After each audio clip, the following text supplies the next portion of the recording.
बहुत समय पहले की बात है। एक छोटे से गांव में रमेश नाम का एक गरीब लेकिन ईमानदार किसान रहता था। वह अपनी मेहनत से अपना और अपने परिवार का गुजारा करता था।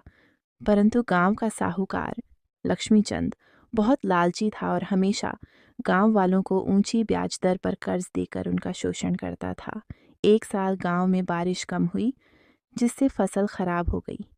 रमेश के पास अगली फसल बोने के लिए भी पैसे नहीं थे। मजबूरी में उसे साहूकार से कर्ज लेना पड़ा। साहूकार ने बड़ी चालाकी से उससे कहा, मैं तुम्हें कर्ज दे दूंगा, लेकिन अगर तुम तय समय पर पैसा नहीं चुका पाए तो तुम्हारी जमीन मेरी हो जाएगी। रमेश को कोई और उपाय नहीं दिखा, इसलिए उसने शर्त मान ली और पैसे ले लिए।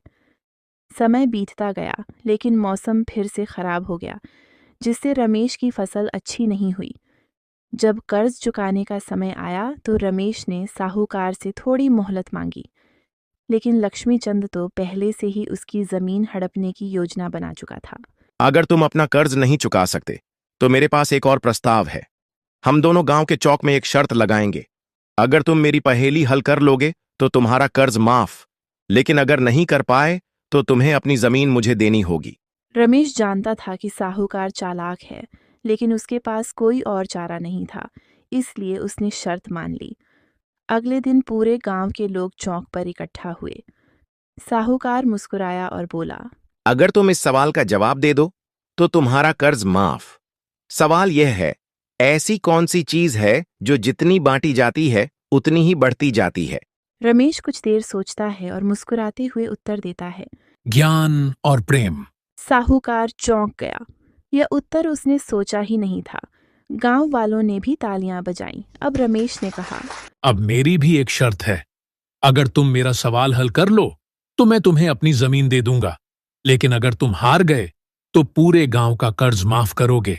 साहूकार को लगा कि वह आसानी से जीत जाएगा, इसलिए वह तैयार हो गया। रमेश ने पूछा, ऐसी कौन सी चीज है जो देखने में सीधी होती है, पर जब उसे पकड़ने जाओ तो वह गायब हो जाती है? साहूकार सोच में पड़ गया। वह बहुत देर तक सोचता रहा, लेकिन उसे उत्तर नहीं मिला। आखिरकार उसने हार मान ली। रमेश ने उत्तर दिया। छाया। गांव वालों ने खुशी से तालियां बजाईं और साहूकार को मजबूरन पूरे गांव का कर्ज माफ करना पड़ा। शिक्षा, चालाकी और लालच से ज्यादा बुद्धिमानी और ईमानदारी की जीत होती है। जब भी मुश्किल समय आए तो धैर्य और चतुराई से काम लेना चाहिए।